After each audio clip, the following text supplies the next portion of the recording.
Tes tes, suaranya kedengeran nggak? Kecil.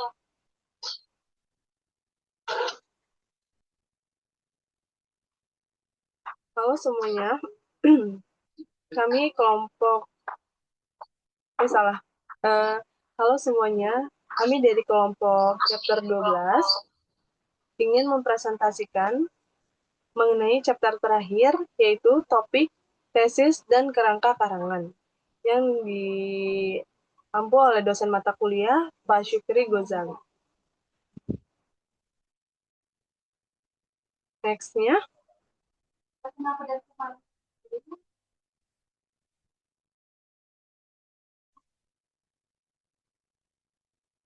Kaila, next-nya Kaila.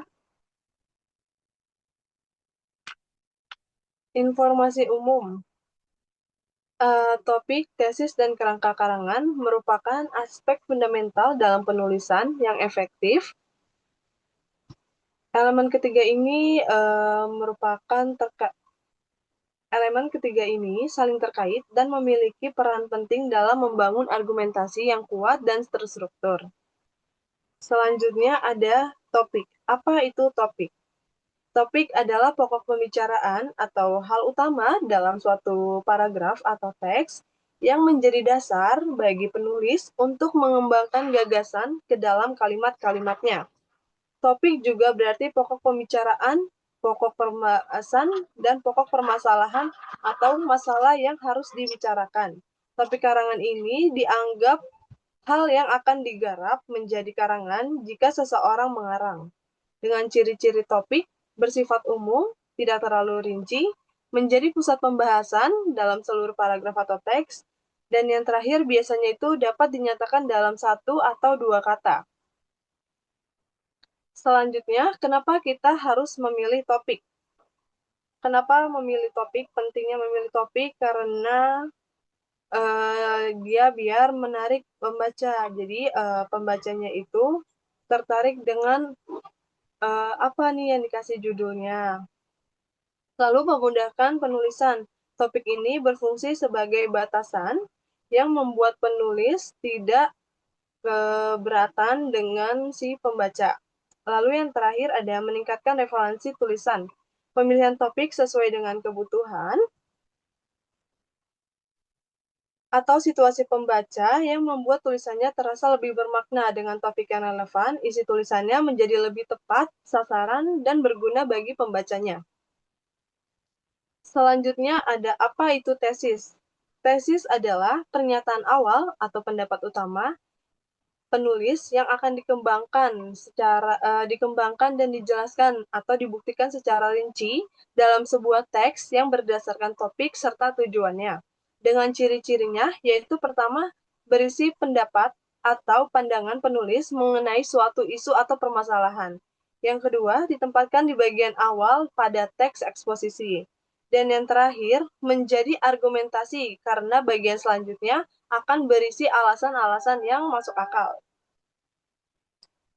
Selanjutnya ada perbedaan topik dan tesis. Topiknya menjadi subjek umum. Topik merupakan subjek umum yang menjadi fokus dalam pembahasan sebuah tulisan dan tidak terlalu memerlukan argumen. Seringkali ia hanya perlu dijelaskan atau dibahas secara deskriptif. Tesis pernyataan khusus. Tesis ini merupakan pernyataan yang memerlukan argumentasi untuk bukti yang dapat diterima, dan lebih spesifiknya menjadi titik fokus yang harus dibuktikan sepanjang tulisan. Selanjutnya akan dibahas oleh Maulana. Selanjutnya adalah komponen tesis yang baik. Yang pertama adalah kejelasan dan spesifikasi. Tesis yang baik memiliki kejelasan yang tinggi sehingga pembaca dapat memahami argumen yang diajukan tanpa kesulitan. Hal ini penting untuk memastikan bahwa semua pesan yang ingin disampaikan dapat diterima dengan baik. Yang kedua adalah dapat diperdebatkan. Tesis yang dapat diperdebatkan memberikan ruang diskusi dan perdebatan untuk menunjukkan bahwa tesis tersebut tidak hanya sekedar opini, tapi juga diuji dan dianalisis lebih lanjut. Selanjutnya adalah relevansi dengan topik. Relevansi tesis terhadap topik ini yang dibahas sangat penting untuk menjaga fokus tulisan. Tesis harus mencerminkan esensi dari topik agar pembaca dapat dengan mudah memahami kaitan di antara keduanya. Selanjutnya, apa itu kerangka karangan? Kerangka karangan adalah rencana yang teratur tentang pembagian dan penyusunan gagasan. Dengan fungsi utama, kerangka karangan adalah mengatur hubungan antara gagasan. Melalui kerangka karangan, pengarang dapat melihat kekuatan dan kelemahan dalam perencanaan karangannya. Kerangka karangan juga dibentuk dengan dua pola, yaitu pola alamiah dan pola logis. Pola kerangka. Yang pertama adalah pola alamiah, yang spesial mengurutkan berdasarkan ruang atau lokasi. Secara kronologis mengurutkan berdasarkan waktu atau urutan kejadian.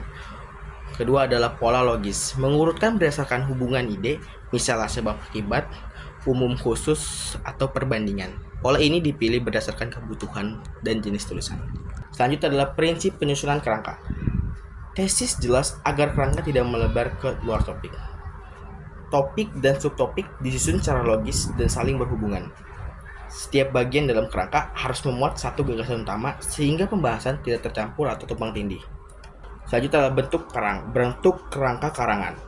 Bentuk kerangka karangan terbagi menjadi dua, yaitu kerangka topik menggunakan kata atau frasa sebagai pokok bahasan, sedangkan kerangka kalimat menggunakan kalimat lengkap untuk menjelaskan isi tiap bagian. Kerangka karangan disempurnakan terus hingga menjadi outline final, yaitu kerangka yang siap digunakan untuk menulis. Baik, itu aja presentasi dari kelompok kami. Sekian, terima kasih.